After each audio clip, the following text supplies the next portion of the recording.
The goal of this podcast is to help you break in and thrive in advertising. Whether it's the aspiring advertising professional looking to break through and find their first job, the mid level professional looking to break into the next promotion, or even you marketing professionals who tend to tune in.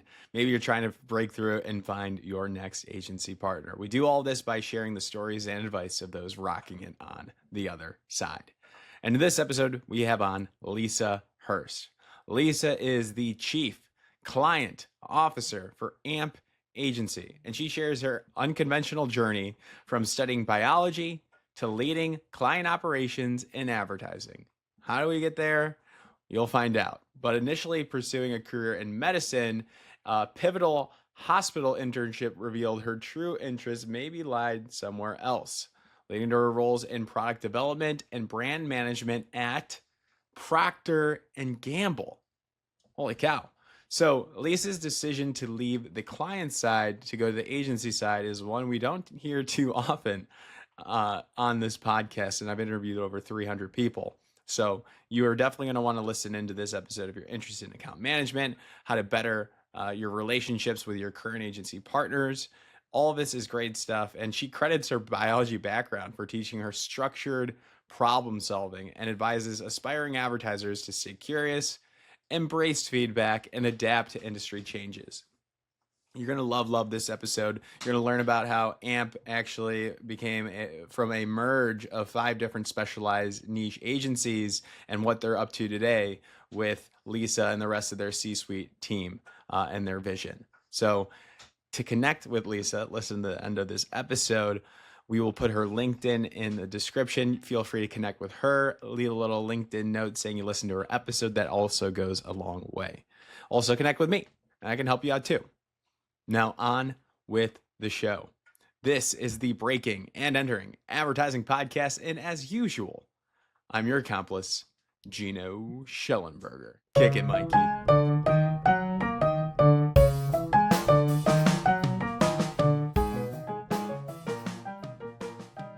Lisa Hearst, welcome to the Breaking and Entering Advertising Podcast. How are you doing today? I am great. Thanks, Gino, for having me. Super excited to be here. It is a sunny day here in Boston, so couldn't be happier. Gotcha. You're in Boston today, but you're not usually based in Boston. You're usually based in Chicago. Chicago, that's right. Gotcha.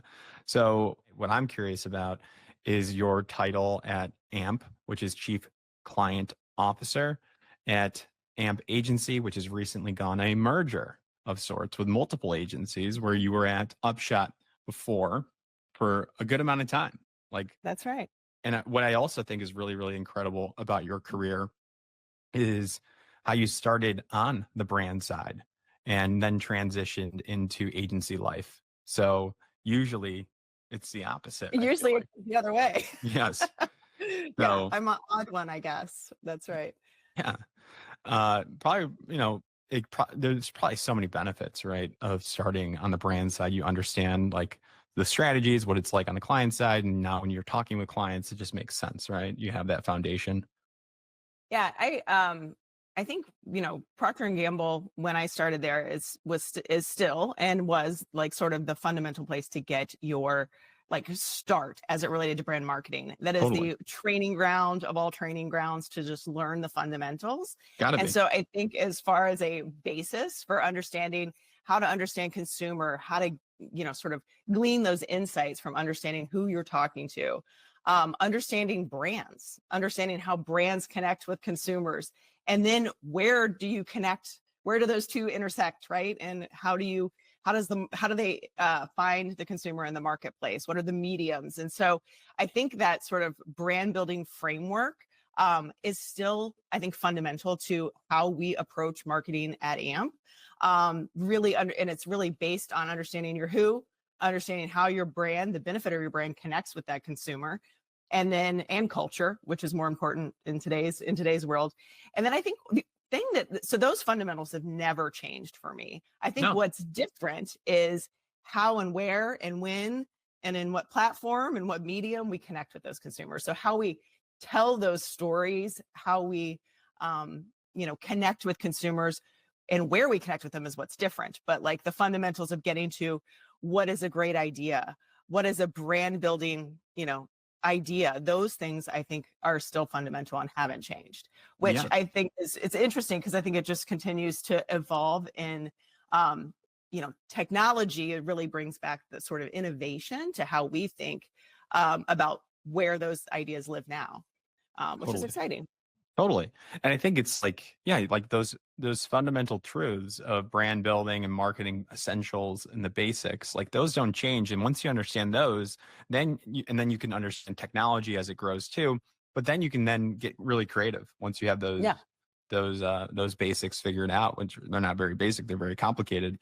So I think that's a really cool career path. So I'm excited to dive into that. We'll kick Yeah. it back to how you Yeah. broke in to P&G in a bit, but I want to talk about where you're at today. So can you talk about the recent merger that AMP has undergone with 5 specialized agencies, and what value does this full service integration bring to your clients? Yeah. It's a great question. I think we're seeing a lot of activity in the industry and in the marketplace. And I think it's really to satisfy that marketplace need of being able to drive brand building and consumer action and performance of the brand simultaneously. And so when we looked at sort of these 5 specialized agencies and really unifying them all under the AMP brand. So we had AMP, which was really sort of known in the space for advertising and media. Upshot, which was known for more brand activation and creative. Genome and Small Talk, which were sort of best in class digital agencies, UX, UI design and development. And then Hatch, which was brand design and development, and really bringing all 5 of those agencies under one umbrella, under AMP, to really kind of, I would say, harness the power of creativity and disruptive creativity, tech, which looks more digital, is more digitally enabled tech, Hmm. and media all together in one place. And so I think that integration, I think really the integration of these services and having the deep specialization in each of these capabilities really allows us to think differently about how we partner with our clients to drive, sort of lasting consumer connections, to drive that business building impact. We're looking at how does an idea come to life? How do we create that idea, and then where does it live?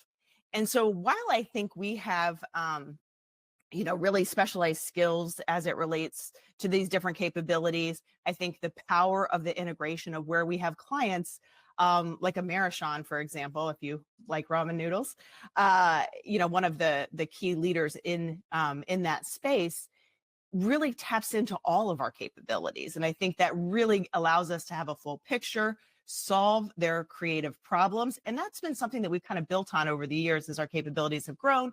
We've been able to really service them, um, you know, with that sort of integrated story and integrated solution. Hmm. But that said, I think all these different specialized skills and specialized agencies really, and having that depth of expertise just makes us smarter marketers. So whether you're leveraging sort of that integrated capability or you're tapping into our creative team or our digital Hmm.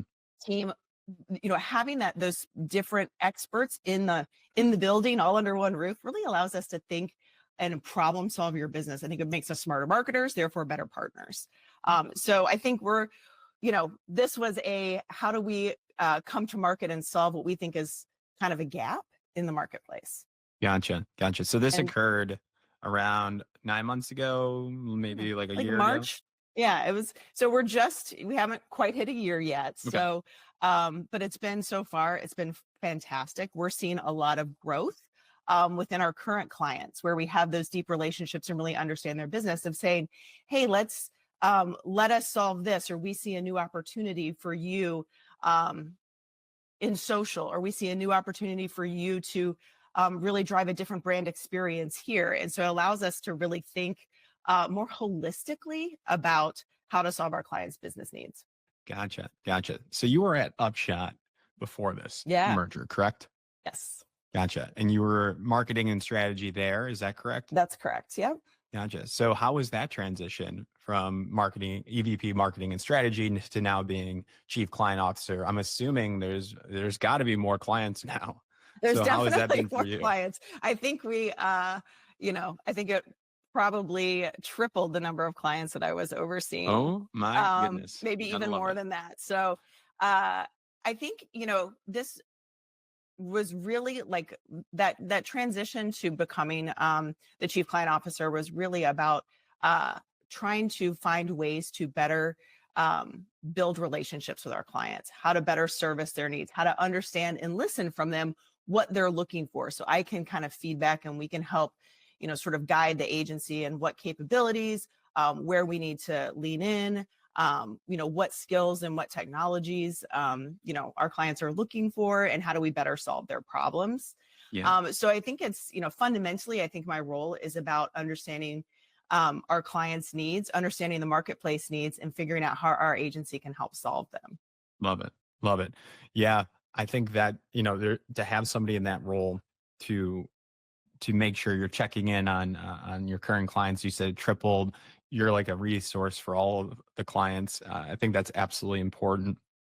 And then when you do, like when you're listening in on conversations or you're talking with the CMOs, then you disseminate those learnings, or you go back to AMP and take back those learnings and try to disseminate it across the larger agency. Is that correct? Yeah, that's correct. Yeah. And I think it's figuring out, we do a lot of, in this role, it's a lot more listening than it is Hmm. talking Right. to Sure. really understand, and listening, not just to respond, but listening to understand, like, where are those pain points that Yeah. we need to solve for our clients. And, I think that the, power of creativity, and I think the belief in the power of creativity is something that I'm hearing a lot from senior level marketers. I was So going to ask. whether it's Yeah. the C-suite or VPs of marketing or marketing directors, we've seen that pendulum shift, like I said, of, going from a very, you know, high swing to very performance based marketing, almost at the expense of some of those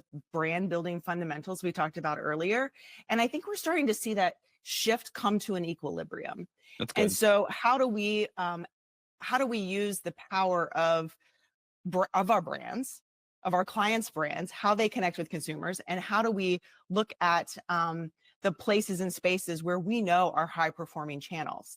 So, but do it in a way where the disruptive idea is kind of bridging that gap between, creativity and data driven performance. And I think that's where the sweet spot of what we're finding, and what we're finding, those marketers are asking for their brands. I think we're seeing shorter tenures for some senior level marketers, and I think it's because there is such a demand on performance. But interestingly, I was at a conference and we were looking at, and they had shared some data related to the role of performance-based marketing and brand building marketing. And it was actually this intersection that the long tail of brand building actually, you need both in a, as you look at your holistic marketing plan, you certainly need both, sort of those high impact performance driving vehicles, but you have to do that with a balance of brand building, because in the long term, the loyalty of consumers and the connection they have with your brand, if you don't continue to nurture the brand, you start to lose out. Because what's happened in our world is social commerce has kind of broken what I think, and going back to, sort of my heritage of P&G, there was a brand building, fundamentals, like you did X, you did Y, you did Z, and you did them in this order. And now you're seeing brands, challenger brands, come and launch in social channels, and they are actually kind of disrupting the whole marketplace, right? So Totally. the importance of, understanding your brand and who you're talking to, but continuing to have to focus on nurturing the brand, the benefits that you have, talking to your consumer in that meaningful way. That those are the things that I think um, build that long-term equity that I think that the brands must have in order to sustain their growth and their connection to consumers. Totally. I love that. It's so complicated to me. Like I just It being is like, and isn't, right? It's like people are complicated, but really what connects with them sometimes is the simplest things, and that's right? why I think, like, as a small business owner, like I care a lot about the performance, but I come from traditional advertising, Yeah. so I care deeply about the brand, but I feel like it's one or the other. Do you want performance and strong email marketing and like quick hit social and views and go viral versus taking the time to develop your identity and do these awareness campaigns about your values and what you believe in, which are less direct Yeah. sales oriented communications. I think that's why it would be really useful. I can see you having these conversations with your current clients for organic growth and then potentially new clients that are also feel like it's one or the other. And Right. that your agency, AMP now, especially with the 5 specialized agencies under one roof, can do this balance, Right. can execute on both top of the funnel awareness and then bottom of the funnel performance, which Yep. is something that I freaking really want Yeah, as yeah, a brand. exactly. And, I think what's interesting is like, if I go back a decade, I think those were two different agencies, Right. right? That Right. solved that need. And I think now what's like, as I mentioned, I think what the marketplace demands is solving that together. How do you have those two pieces working more simultaneously or more seamlessly in your Mhm. marketing mix to make sure that you're really thinking through the consumer journey in a way that is going to be most beneficial, You have both to. near term and long term, which I think is the challenge. Yeah, I think it's imperative that agencies can identify both and execute on both sides and integrate into one solid communication strategy and execute that. I think that is imperative, and it seems like you guys are all doing that. Yeah, So that makes me happy. yeah, That makes and that's me what I like, think the most exciting part of these five agencies coming together is the yeah, ability to have sort of that holistic view of a brand and how it can and where it lives and how it should live, and providing that counsel to our clients, I think is what really excites me, and what I love about my job the most. I think I mm, love the relationships that I'm building with clients, but it's really what we're able to do with that partnership that I think is the most fulfilling part. nice. Well, I love it. I would love to kick it back to get a little bit more of a understanding of how you broke into PNG. Going to Indiana University, I went to Illinois, Big Ten. Oh, that's right. Your football team is like We are incredible. crushing it this year. We got 2 people in our like breaking entering team that graduated from IU, and a lot of my friends went to IU for being from the Chicago suburbs. So got to give credit where credit is due. You guys are crushing it right now. I know. Knock Well, out. I will have to share that when I went to IU, no one went to the football games. Now I'm watching them on TV and they're packed, and they're packed before the games, and you Of have course. ESPN coming and bar, It's kind of like a metaphor for agencies. Like the more you win business, the more and better work you put out yeah, into the world, the more you get noticed. yeah, yeah. You're become a magnet in a sense, right? So go That's Hoosiers. really cool stuff. So you went to Indiana. Did you study marketing? Did you study advertising? Did you study business? And then tell me how you broke into PNG, because that's the name of the podcast. We got to Right. figure out how you broke in. And all great questions. So I actually have a very non-traditional path into Let's go. marketing. Love that. So and I think one of the things is like growing up, I never really had exposure to a lot of, sort of agencies or marketing or really what a career would look like in marketing. So I ended up studying biology at Of Indiana course. University. Really obvious choice. I thought at the time I was more interested in a career in, medicine. And my junior year, I actually interned in the OR of a hospital and quickly realized that that was not a path for me. Maybe my stomach is just Gotcha. not built for Hey, for that. So that's why internships are great. Even internships in are great. Yeah. advertising, and like I did a media internship. I knew it wasn't for me. Like what you You find, try internships are on. good for that reason. Yeah, you're trying something on. You're trying on a like experience. And I realized I loved what I learned, but then I quickly said, oh, this is not what I want. So I ran to the business school. Indiana University has a fantastic business school, Kelley School of Kelly. Business. And I started taking more business and marketing related classes, and I really enjoyed those. And then as I was looking to start my career, P&G recruits heavily from Hmm. Indiana. So I got on the interview list and I had a fantastic interview. I ended up working in a very interesting hybrid role because of my background being a science background. I worked in a role in product development that connected with the marketing team. So Hmm. working on how do you talk about how do we make claims against hair care products, right? I worked in the hair care category. How do you talk about, this shampoo, you know, cleaning this way, or this conditioner making your hair X, percent shinier, Hmm. the hold of a hairspray lasting all day, really understanding, we did a lot of consumer insight work. And then I did a lot of work with the marketing team to figure out what do we need to say to consumers on big brands like Pantene, Head and Shoulders, uh, those are sort of the two, I would say, sort of Yeah. anchor brands at P&G from a hair care standpoint.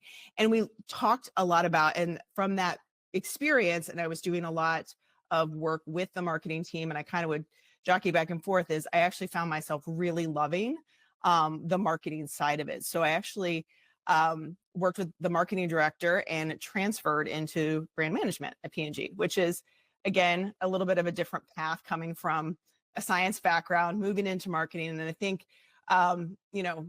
that foundation of you learn everything on the Mm. job as you do it.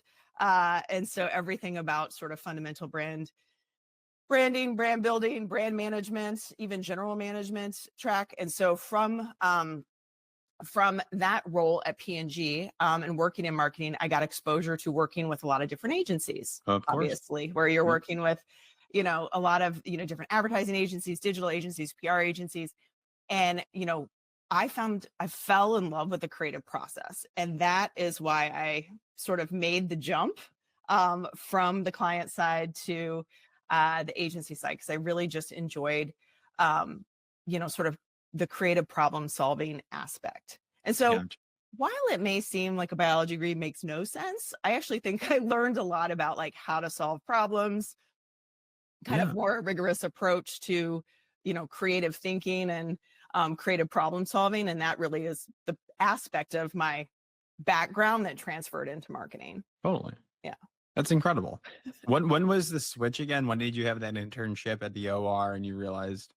So that happened when I was right before my senior year. So I was like, I've already taken all the classes and That's late. you're a That's, little late, that is late. I would say trying on and getting experience and exposure to things that you might be interested in earlier is key to kind of helping, plan and path out your career. I think that was probably the one maybe misstep that I had, but I don't believe in like, that it was a misstep, because I think that No, all these experiences lead to something else. And totally. what and you find out what you enjoy, and then it kind of, you're sort of building on experiences versus even people who've had radical career changes. I think that they always take the experience that they have garnered from whatever it is they did before, and they kind of apply it to Yeah. what they're doing, You which just I have always think to, is exciting. yeah, you have to figure out that narrative and how you, when you make that switch and how like you've Yeah. learned from that past experience. So like you did a really good job explaining how it all kind of folds together. So that's a masterclass in figuring out like how that all, how it all Yeah. works. And sometimes you have to look backwards for it to make a lot of sense. But you could do that in the moment. Like if you don't study advertising or marketing, you kind of have to get, maybe an outside perspective. I would recommend a neutral Yep. third party that's in the industry that can say, well, actually, you could be a strategist because you understand the scientific process, and you can treat that like focus groups or research methods. So that's where like a coach or somebody, a mentor, can Yeah. really step in today. And that's why we built out this whole resource, Yeah. so people can listen in and then figure out, I do want to work for a creative agency, or I do want to work for a PNG, so they Yeah. can have that knowledge without having a perfect internship, so they can better direct like their North Star from these conversations. Yeah. So I actually did that when I decided to move to from the client side to the agency side. I actually partnered with some of my agency resources, because they were like, we could see you doing exactly that, like living strategy or living in account leadership and or client service. And I kind of got to live the day to day, and they kind of shared with me more of what the day to day looked like. Hmm. And that was when I kind of made the shift to the client service team, because I What loved was the. like the biggest surprise or lesson or learning experience? Like, was there a shock going agency side for the first time? Like, what was the biggest change, would you say? The biggest sort of surprise, but I think I was maybe ready for it, was the pace. Oh yeah. The pace is a lot faster than the client side. Hmm. Things move fast. You you go deep on client, on what the client's business, their Hmm. needs, their competitive set, the market, in order to solve some of these, sort of challenges or come up with recommendations. But the pace at which you do that is, because there's a lot happening on the client side, where you're, defining the strategy, you're figuring out the budget, you're looking at, sort of pricing models and lots of other things, and product, and what product are we making, and how does it, and when you get to the creative side, it's the pace of that work just flies exponentially. So that was a little bit of whiplash when I Oh yeah. first joined. But I think there's something that, sort of, uh, you like, if a person who likes that sort of fast paced action driving, likes to get things done, I think that you really enjoy the pace of agency life, because it does move fast. You're definitely, lots of different challenges thrown your way, and how you react and pivot to those, I think is sort of the important part. The other thing I would say is, coming from the client side to the agency side, is the client side, you had the you were the one holding the purse and making the choices, and Of course. you made the decisions. So, on the agency side, it's being really understanding, and persuading the clients to do the right thing, Hmm. to build those recommendations that Yeah. help, sort of sell an idea that you think is right, but maybe is a little risky.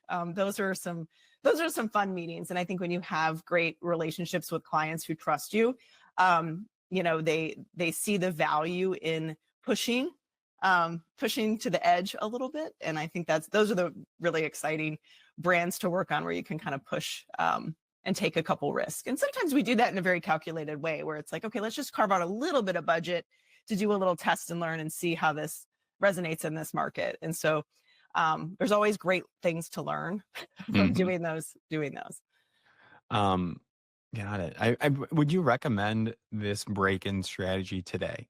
Do you think that this is still viable option for those that, maybe they do know they want to be a chief client officer of an agency one day, and they like the account track, the new business track, a little bit of the marketing track within an advertising agency? Do you still think it's viable to start in some sort of brand side position? I'm not sure. We're still uncovering, like, do you need an MBA today? I don't really know. I'm not an expert, but maybe you have some thoughts. Like, if you're talking to your kids or to a mentee, what would you say if they wanted to be where you're at today? Yeah. As far as like fall, like, do you need certain specific, I do think fundamentally learning some of the basics, and wherever you learn those is critically important. So whether that's on the job training, or through uh higher education, either way. But I think, like, I have this fundamental belief that good marketing is intuitive. And if it's not, then it's probably wrong. Mm, So I feel like, there's people that just have that, they just have a experience, and they kind of feel brands. Um, as far as starting on the client side versus the agencies, versus jumping yeah, into an agency yeah. from the start, I'm not sure if there is really, a path that is required. Okay. And I still don't think there is one that is required today, right? Because I think we're seeing, I have some colleagues and friends who have, jumped into startups, and, Yeah. learned and failed, and then moved to, new roles both inside and outside. And so I think every experience is something to be learned from Hmm. and to take it to the next. I think it's more about finding out what you're passionate about and then sort of following that path. Because there's certainly a lot of, in the marketing arena, in the advertising world, there's certainly so many different roles. And that's what I think is exciting is they're kind of, going back to when I started in the industry, it was, there was kind of basic roles of like, creative strategy, Hmm. client service. And now I think there's so many different paths you can take within an agency because we have so much tech and social media and Yeah, insights and research in addition to traditional strategic planning. And so I think there's lots of different roles, and there continue to be sort of new roles that are added as we continue to see new places where our brands need to show up. totally. Yeah, I think especially for those account focused uh, people that are trying to break in, anytime you're working and you're doing some sort of leadership slash marketing position where you're working with a team, a creative team, you're fostering creativity in a career workplace, you can build that narrative Yeah. and you're putting those reps in. I think that's really helpful. Where I do worry is like the copywriters and art directors, where you do need to get that advertising creative experience, whether it's spec work or if it's working with like local brands. Like you got to make ads. Like Right. I just tell people, if you want to be a creative, you got to make ads. You got to get some practice. You got to Right. study the industry. You got to see what's won an award shows. You got to get that creative focus. And same Yeah. thing with account people. Yeah. Like you need taste. You got to Right. have taste. You got to be able to push creativity, see a good idea as well. So maybe you have to study that too. Yeah, I think you're right for more traditional creative and copy roles. I definitely think there are some certain skills required for those for sure. But I think like to your point, it's like in this industry, I think the people that I see that are the most successful, regardless of the role they have, is those that are curious and stay curious, where they're always looking to see you know what tech is emerging, what aspects of culture can our brands or marketing shape. They're learning from what's you know happening out there in the marketplace. They're learning from other brands. They're learning what to do and not to do, right? So I think that there's a level of curiosity that I think is, to me, one of the traits that I think is common across all people that I find that are very successful in this industry.